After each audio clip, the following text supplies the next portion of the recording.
이건 아주 작정을 하고서 덤벼든 것 같은데 네, 몇 개나 됩니까? 이렇게 처리해 준 게. 의원님, 이 사안에 대해서 제가 답변을 좀 아니 드리겠습니다. 그러니까 지금 국장님한테 여쭤보잖아요. 이게 의원님 말씀하신 대로 기업에 잠깐 특혜를 계세요. 준 사안이 아닙니다. 잠깐 계시고 좀 물어보잖아요 지금. 전수점검 좀 해야 되고. 여기에 대해서 그 기업 민원 답변을 좀 드리겠습니다. 제가 얘기하고 있으니까 가만히 계세요 좀. 위원장님 조금 이따 답변 네. 드리겠습니다. 답변을 요구하면 하세요. 답변을 요구하면 질문이 좀 기업 사실이 민원 좀 처리- 다른 것 같아서 답변을 좀 드리고 가만히 좀 싶습니다. 계시라니까요 좀. 권익위 원장님 그 얼마 전에 보도 나온 거 보셨을 텐데요. 좀 저도 보고서 굉장히 놀랐는데요. 다음이요. 에스모 교수님이 이런 더 GOD라고 하는 그런 회사를 설립하고 여기에서 이제 1조 2천억 원의 전기 판매 수입이 예상되는 상황에서 1,000만 원짜리 회사를 720억에 매각을 했는데 태국 기업인데 중국계 자본입니다. 조도풍력발전으로 이제 넘어가는 과정. 그래서 가족들이 만든 회사인데 이제 문제는 뭐냐면은 다음이요. 해상풍력발전단지가 이 새만금 방조제 안쪽에 있다. 이걸 어떻게 볼 거냐는 걸 가지고 이거를 갖다 해상이냐 육상이냐 산업자원부에 했더니 이건 육상이다. 방조제 안에 있다.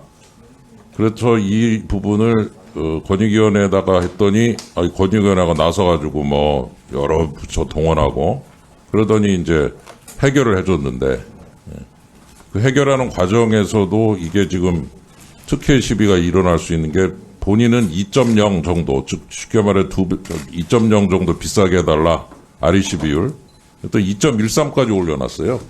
그래가지고 회사 가치가 엄청나게 올라가 버렸습니다. 그랬더니 중국계한테 그냥 팔아버린 거죠. 그 다음, 그래서 그게 이제 위치인데요. 예. 저 밖에 있는 7번하고의 이제 무슨, 관계도 한번 생각해 볼 가치가 있고. 다음이요.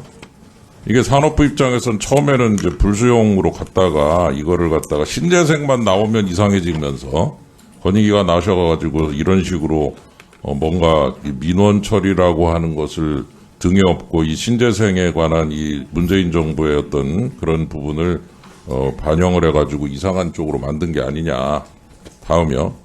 그래서 결국 이렇게 어마어마한 그러면 또 국내에다 계속해서 이걸 두든지 이걸 팔아버리고 말이죠.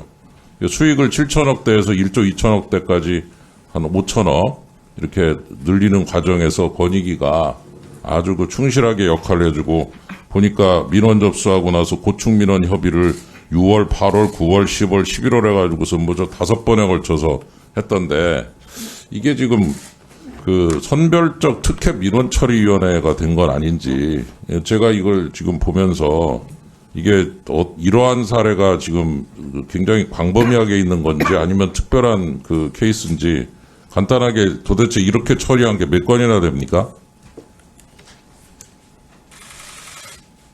유사 사례. 유사 사례는 네, 저는 보고받지 못했습니다. 고충처리 잠깐만요. 타이머 좀 멈춰주세요. 그러면 고충처리 국장 오셨어요? 예, 앞으로 좀 나와주세요.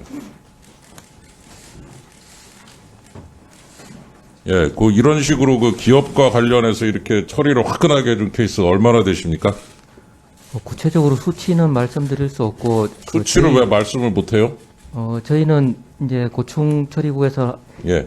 작년에 5만 8천 건을 처리했고 거기에 예. 기업 민원도 상당수 포함되어 있습니다. 그래서 몇 개나 됩니까? 이렇게 화끈하게 처리해 준 게 그리고 5만 8천 개 중에서 지금 한 달마다 계속 모여가지고서 무려 5번이나 이런 회사들을 위해서 모인 케이스가 이렇게 많습니까? 민원이 접수된 아주 그냥 사실관계 조사를 이건 아주 작정을 하고서 아주 덤벼든 것 같은데 몇 개나 됩니까? 이렇게 처리해 준 게 이렇게 해가지고. 의원님, 이 사안에 대해서 제가 답변을 좀 아니 드리겠습니다. 그러니까 지금 국장님한테 여쭤보잖아요. 이게 의원님 말씀하신 대로 기업에 잠깐 특혜를 계세요. 준 사안이 아닙니다. 잠깐 계시고 좀 물어보잖아요 지금. 몇 건이나 됩니까? 이렇게 화끈하게 처리해 준 게. 저희는 민원이 접수되면 접수되고 나서 처리해 준 게 이런 식으로 2.0만 해도 된다는데 2.13까지 이렇게 올려주는 식으로 해서 막 나서서 해준 게 몇 건이나 됩니까? 태양광의 가중치 관련된 부분은 이 민원 걸로 생각하고. 유일하죠. 예. 예, 이런 식입니다. 예, 제가 볼 때는 이 국조실에서 전수점검 좀 해야 되고, 여기에 대해서 기업 민원, 답변을 좀 드리겠습니다. 제가 얘기하고 있으니까 가만히 계세요. 좀. 위원장님 조금 이따 답변 네. 드리겠습니다. 답변을 요구하면 하세요. 답변을 요구하면. 질문이 좀 기업 사실이 민원 좀 처리- 다른 것 같아서 답변을 좀 드리고 가만히 좀 싶습니다. 계시라니까요, 좀. 더 주세요. 이게 뭡니까, 이게 지금. 기업 민원 처리 결과 이 부분에서 이런 식으로 화끈하게 처리한 것은 지금 태양광 관련해서 딱 한 개다. 전수 제출해 주시고요. 다른 케이스. 그리고 과연 이런 업무가 권익위라고 하는 것이, 권익위의 그 소관사항이라고 하는 것이 맞는지 저 본질적인 좀 검토를 해야 될 것 같습니다. 볼 때는 국조실이나 행안부가 이런 그 민원 처리 사례를 갖다가 가지고서 거꾸로 이런 기업의 특혜를 몰아주는 그런 형태로 될 수는 없다고 보고요. 여기에 대해서 전수점검을 하고 기업 민원부서에 대해서 이 부분의 일부를 혹은 전부를 규제개혁위원회로 이관을 해야 된다고 보고요. 그다음에 기업민원부서 이거 좀 이상합니다. 그래서 이번 처리한 것을 보면서 저는 기본적으로 이 권익위가 이 기업에 대한 거를 처리할 때는 개인의 이익이 침해되는 경우가 예를 들어 환경, 그린벨트 다 많은데 이제 이런 것들을 권익위의 관점에서만 보셔야 되겠는가? 국가 전체 정책적 관점에서 정부가 해야 될 문제가 아닌가? 이렇게 보고요. 이 부분에 대해서 제가 다시 한번 처리를 하고 오후에 다시 질의를 하도록 하겠습니다. 이런 부분이 굉장히 필요하다고 보고 제가 처리를 할 것이고 권익위도 한번 스스로를 돌아보고 이런 식으로 특혜를 주는 역할을 한 것이 아닌지 자성을 하면서. 위원장님 답변하세요. 네. 이 사안은 민원인이 권익위에 지금 산자부와 새만금청 한국에너지공단에 대해서 육상 풍력이 아니라 해상 풍력이라는 이제 주장으로 민원을 제기를 한 건입니다. 그래서 권익위는 해당 부처에서 1차적으로 해결을 못하거나 기각된 사안에 대해서 마치 법원의 항소심처럼 2차 민원을 해결을 하는 부서고요. 그래서 민원인의 민원에 대해서 권익위가 면밀히 검토를 했었는데요. 일단 이 사안의 신청은 제가 이제 위원장으로 오기 전에 2020년 4월 10일에 제기가 됐습니다. 그래서 당시에 산자부가 이 사안에 대해서 2015년에 이것은 육상이 아니라 해상풍력이다. 그래서 해상풍력으로 심의해서 의결을 2015년 11월에 했고요. 그리고 한국에너지공단도 마찬가지로 이것은 육상이 아니라 해상풍력으로 가중치 적용을 해야 한다라고 공문으로 2016년에 회신했습니다. 그리고 새만금 개발청도 마찬가지로 이것은 육상이 아니라 해상이다.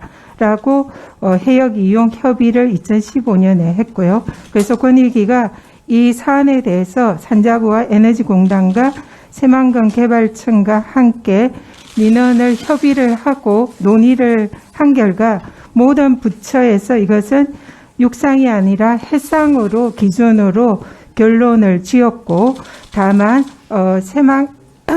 이 마지막에 에너지공단이 그동안 이것을 해상으로 봐왔던 것을 갑자기 특별한 사정 변경 없이 이것은 육상이다라는 취지로 이렇게 입장을 표명을 했습니다.